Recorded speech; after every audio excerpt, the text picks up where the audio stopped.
नमस्कार, आप देख रहे हैं SPN 9 न्यूज और मैं हूं आपके साथ मनीष कुमार सैनी। दिल्ली पुलिस ने अगले 6 दिन के लिए दिल्ली के कई इलाकों में नया कानून लागू कर दिया है। इसके मुताबिक अगर 5 लोग एक साथ निकलते पाए गए तो पुलिस उनके खिलाफ कार्रवाई भी कर सकती है। इन जगहों पर धरना प्रदर्शन पर पूरी तरह से पाबंदी रहेगी। दरअसल दिल्ली पुलिस ने ये कदम वक्फ बोर्ड अमेंडमेंट बिल, ईदगाह मामला और 2 राज्यों में होने वाले विधानसभा के चुनाव के चलते कोई गड़बड़ी ना हो इसलिए उठाया है। लेकिन त्योहारों के समय पुलिस के इस कदम को लेकर दिल्ली की आम आदमी पार्टी की सरकार ने पुलिस और उपराज्यपाल VK सक्सेना पर सवाल खड़े कर दिए हैं। आपको बता दें कि दिल्ली पुलिस उपराज्यपाल के अधीन ही आती है। दिल्ली के शहरी विकास मंत्री सौरभ भारद्वाज ने कहा कि आज पूरी दिल्ली के लोगों के सोशल ग्रुप में, व्हाट्सएप ग्रुप में, फेसबुक पर केंद्र की भारतीय जनता पार्टी की सरकार द्वारा चुने गए दिल्ली के उपराज्यपाल के अधीन आने वाली दिल्ली पुलिस का एक तुगलकी फरमान घूम रहा है,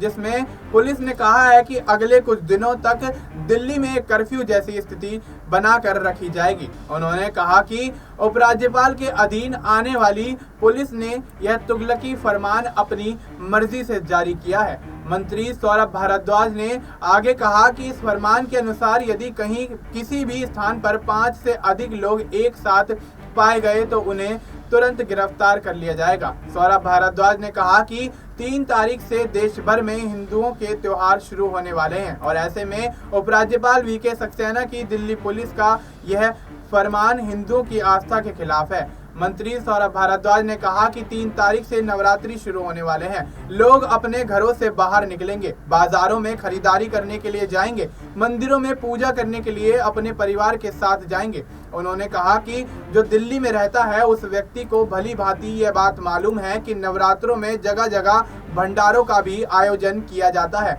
दिल्ली की कोई ऐसी कॉलोनी नहीं होगी जहां जागरण या माता की चौकी नहीं होगी। दिल्ली में जगह जगह रामलीला का आयोजन होगा, दुर्गा पूजा का आयोजन होगा, डांडिया कार्यक्रम का आयोजन होगा। उन्होंने कहा कि सभी जानते हैं कि इन भंडारों के कार्यक्रम, रामलीला, दुर्गा पूजा के कार्यक्रमों में सैकड़ों की संख्या में लोग देखने आते हैं, शामिल होते हैं। आज दिल्ली के हर एक व्यक्ति के मन में बस यही सवाल है कि आखिर उपराज्यपाल VK सक्सेना के अधीन आने वाली पुलिस ने यह क्या फरमान जारी किया है और इसे क्यों जारी कर दिया गया है। मंत्री सौरभ भारद्वाज ने उपराज्यपाल को चेतावनी देते हुए कहा कि यदि उनको लगता है कि इस प्रकार के तुगलकी फरमान को दिल्ली की जनता मानेगी और इस फरमान से दिल्ली में जागरण का आयोजन रुक जाएगा, माता की चौकी लगनी बंद हो जाएगी, तो यह उपराज्यपाल की गलतफहमी है।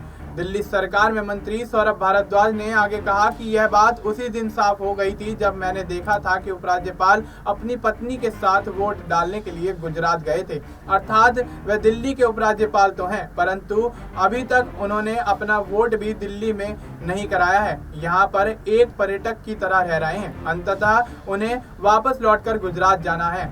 दिल्ली में क्राइम को लेकर भी सौरभ भारद्वाज ने LG पर गंभीर आरोप लगाए हैं और कहा कि एक तरफ तो पूरी दिल्ली में गुंडा राज चल रहा है, लोगों के घरों पर, दुकानों पर खुलेआम गैंगस्टरों के द्वारा गोलियां चलाई जा रही हैं, रंगदारी मांगी जा रही है, और दूसरी तरफ दिल्ली वालों के लिए यह तुगलकी फरमान आ गया है। सौरभ भारद्वाज ने कहा कि मुझे ऐसा लगता है कि उपराज्यपाल VK सक्सेना से दिल्ली की कानून व्यवस्था संभाली नहीं जा रही है। मीडिया के माध्यम से मंत्री सौरभ भारद्वाज ने कहा कि मैं केंद्र सरकार से अपील करता हूं कि वह तुरंत प्रभाव से उनके द्वारा चुने गए उपराज्यपाल VK सक्सेना का इस्तीफा लें और उन्हें दिल्ली से वापस गुजरात के लिए रवाना करें। अब ऐसे में सौरभ भारद्वाज का VK सक्सेना और दिल्ली पुलिस पर हमला कहीं ना कहीं एक नई राजनीतिक जंग को जन्म देता हुआ नजर आ रहा है। और जिस तरह से दिल्ली के अंदर आम आदमी पार्टी और भारतीय जनता पार्टी के बीच सियासी खींचतान जारी है, तो कहीं ना कहीं आगामी विधानसभा चुनाव पर भी इन तमाम मुद्दों का